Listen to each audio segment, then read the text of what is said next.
जुल्म के पेड़ लगाकर क्या शांति के फल खाओगे? हमसे मतलब भारत से जब भी लड़ोगे हार जाओगे। नमस्कार, मैं हूं कोमल और हाजिर हूं आजादी के अमृत महोत्सव पर इनसाइड योर लाइफ की स्पेशल सीरीज 75 साल की 75 कहानियों के साथ। आज बात होगी साल 1971 की।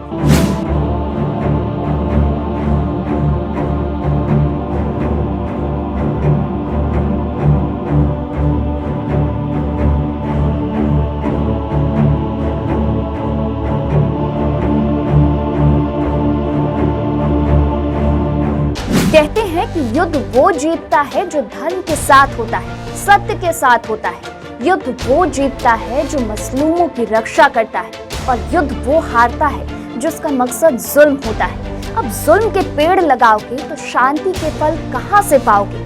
पाकिस्तान को भी मिला जुल्म का फल और उसकी करारी हार हुई 1971 के युद्ध में। पाकिस्तान जिसकी बुनियाद ही है जुल्म और मक्कारी, तो उसे फल भी वैसा ही मिलना था। चलिए आपको बताते हैं भारत की जीत की कहानी, जब उसने 1971 में पाकिस्तान को धराशायी कर दिया था। एक नए देश का जन्म हुआ था जिसका नाम है बांग्लादेश।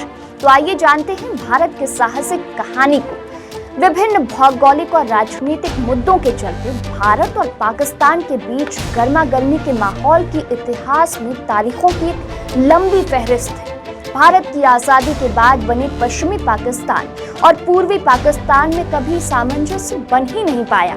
साल 1970 में हुए पूर्वी पाकिस्तान के चुनावों में स्थानीय दल के नेता शेख मुजीबुर रहमान का प्रधानमंत्री बनना लगभग तय हो गया था, जिसको लेकर उन्होंने 7 मार्च 1971 को अपने एक भाषण में यह दावा किया था कि वे पश्चिमी पाकिस्तान की राजनीतिक समीकरणों को अपने पक्ष में करने के लिए प्रयासरत रहे, लेकिन पश्चिमी पाकिस्तान में इसे स्वीकार नहीं किया गया। उसके बाद सेना की मदद लेते हुए पश्चिमी पाकिस्तान ने शेख रहमान को बंदी बना लिया, जिससे दोनों देशों के बीच बिगड़ते माहौल को एक और चिंगारी मिल गई और पाकिस्तान ने अपनी सेना भेजकर पूर्वी पाकिस्तान में आतंक का कहर मचा दिया था। इसमें लाखों लोगों और जान माल का नुकसान हुआ। महिलाओं का सरेआम रेप कर दिया जाता था। जुल्म बेइंतहा बढ़ गई थी।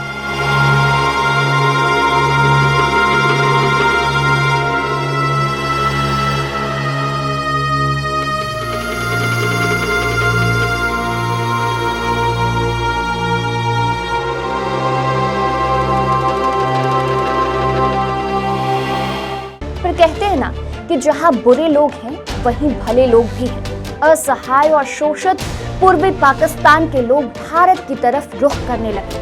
शरणार्थियों की तादाद लाखों में पहुंच चुकी थी, जिसको लेकर तत्कालीन भारतीय प्रधानमंत्री इंदिरा गांधी देश की सुरक्षा के लिहाज से काफी चिंतित हुई और इस मुद्दे का हल उन्होंने अंतर्राष्ट्रीय सभाओं में निकालने की कोशिश की, लेकिन कामयाबी नहीं मिल पाई। पड़ोसी देश पर अत्याचार, नागरिकों का नरसंहार, महिलाओं का उत्पीड़न रोकने और देश की सुरक्षा सुनिश्चित करने को लेकर उन्हें अब बड़े कदम उठाने की जरूरत थी। लिहाजा उन्होंने पश्चिमी पाकिस्तान को सबक सिखाने की ठान ली। 3 दिसंबर 1971 को पाकिस्तान की तरफ से भारत के हिस्सों पठानकोट, अंबाला, अवंतीपुर, जोधपुर, आगरा और चंडीगढ़ जैसे अहम ठिकानों पर पश्चिमी पाकिस्तान की सेना ने हमला कर दिया और भारतीय सेना के कई विमानों को नुकसान पहुंचा। मौके की तलाश में बैठी भारतीय सेना ने यहां से जवाबी कार्रवाई करने की ठान ली। यहां से एक ऐसे युद्ध की शुरुआत हुई जिसमें भारतीय सेना ने जल, थल और नभ तीनों जगह अपनी पराक्रम की प्रकाष्ठा का दुनिया को नजारा दिखाया। 3 दिसंबर 1971 को राजस्थान के लोंगेवाला क्षेत्र में सेना की महज 120 जवानों की टुकड़ी तैनात की गई थी, क्योंकि उस वक्त भारत का भी पूरा ध्यान जैसे तैसे पूर्वी पाकिस्तान के नागरिकों पर हो रहे अत्याचार को रोकना और पूर्वी पाकिस्तान को एक स्वतंत्र देश बनाना था, जिसमें भारत राजनीतिक और सैन्य स्तर पर पूरी तरह से ध्यान लगाए बैठा था। पाकिस्तानी सेना ने भारत का ध्यान भटकाने और पूर्वी पाकिस्तान पर भारतीय सेना के हमले को टालने के लिए लोंगेवाला को अपना निशाना बनाया। मेजर कुलदीप सिंह की अगुवाई में महज 120 सैनिकों की टुकड़ी ने दुश्मनों के इरादों को नस्त नाबूद कर दिया। पश्चिमी पाकिस्तान ने 2800 सैनिकों और सैकड़ों टैंकों के साथ लोंगेवाला पर हमला किया, जिसका मुंह तोड़ जवाब देते हुए मेजर कुलदीप सिंह की बटालियन ने कुछ शहादतें देकर इतनी बड़ी सेना का सफलतापूर्वक मुकाबला किया। बॉर्डर फिल्म याद है ना? सेना के इस अद्वितीय पराक्रम की शौर्य गाथा की शुरुआत यहाँ से हो चुकी थी। सवेरा होने के साथ भारतीय वायुसेना ने मोर्चा संभाला और पाकिस्तानी सेना को अपने कदम लोंगेवाला की सरहद से पीछे हटाने को मजबूर कर दिया।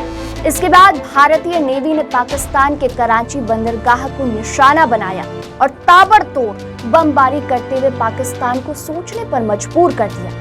हर मोर्चे और हर दिन शिकस्त खा रही पश्चिमी पाकिस्तान की सेना को अब भारतीय सेना की जल, थल और नभ की इस आक्रामकता के खिलाफ कुछ अलग करने की जरूरत थी। पूर्वी पाकिस्तान की हिफाजत के लिए तैनात INS विक्रांत को निशाना बनाने की कोशिश में पाकिस्तान ने अमेरिका से खरीदे हुए PNS पनडुब्बी को हथियार बनाया। रणनीतिक सूझबूझ के चलते भारतीय सेना ने पश्चिमी पाकिस्तान की PNS को तीसरे ठिकाने विशाखापत्तनम पर ले जाकर उसको तहस नहस कर दिया और पाकिस्तान को युद्ध में अपनी करारी हार का एहसास दिलवाया।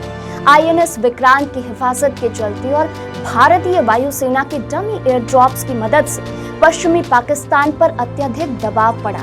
इस घटना को दुनिया की मीडिया ने भी बहुत जोर शोर से जनता के बीच रखा और एक ऐसा माहौल बनता चला गया कि मानो पूर्वी पाकिस्तान का दिल ढाका भारत के कब्जे में था और अब पूर्वी पाकिस्तान पर भारतीय सैन्य सुरक्षा सुनिश्चित हो चुकी थी। हर तरफ से मात खा रहे पश्चिमी पाकिस्तान ने कूटनीतिक चाल चलते हुए अपना आखिरी प्रयास किया। अमेरिका और ब्रिटेन की सैन्य सहायता मांगी, जिसको स्वीकार करते हुए अमेरिका और ब्रिटेन के दस्ते भारत की ओर बढ़ने लगे। लेकिन कुछ समय पहले हुए एक समझौते के मुताबिक रूस भी भारत की मदद के लिए आगे आ पहुंचा, जिसके चलते अमेरिका और ब्रिटेन पानी में अपनी सैन्य ताकत लेकर बेबस खड़ा रहा। देखते ही देखते भारतीय सेना और पूर्वी पाकिस्तान की मुक्ति वाहिनी ने पश्चिमी पाकिस्तान को करारा जवाब देते हुए घुटनों के बल ला दिया। भारत की तरफ से पाक सेना अध्यक्ष को आत्मसमर्पण करने को कहा गया। लाचार और बेबस सेना अध्यक्ष ने अपने 93,000 सैनिकों के साथ भारत के सामने 16 दिसंबर को आत्मसमर्पण कर दिया, जो इतिहास की महत्वपूर्ण घटनाओं में शामिल है।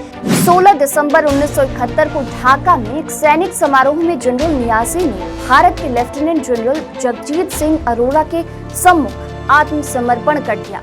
उनके साथ 93,000 सैनिकों ने भी हथियार डाल दिए और उन्हें गिरफ्तार कर लिया गया।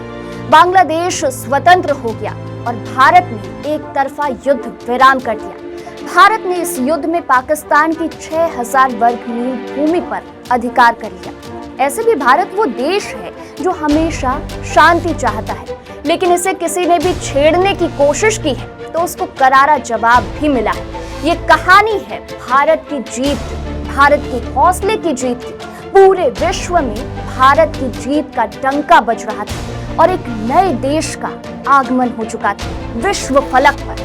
हम तो उदार हैं, हम कभी दूसरे के चीजों पर कब्जा नहीं करते। हमने बहुत कुछ लौटाया पाकिस्तान को। इसकी कहानी अगले एपिसोड में बताऊंगी। जय हिंद।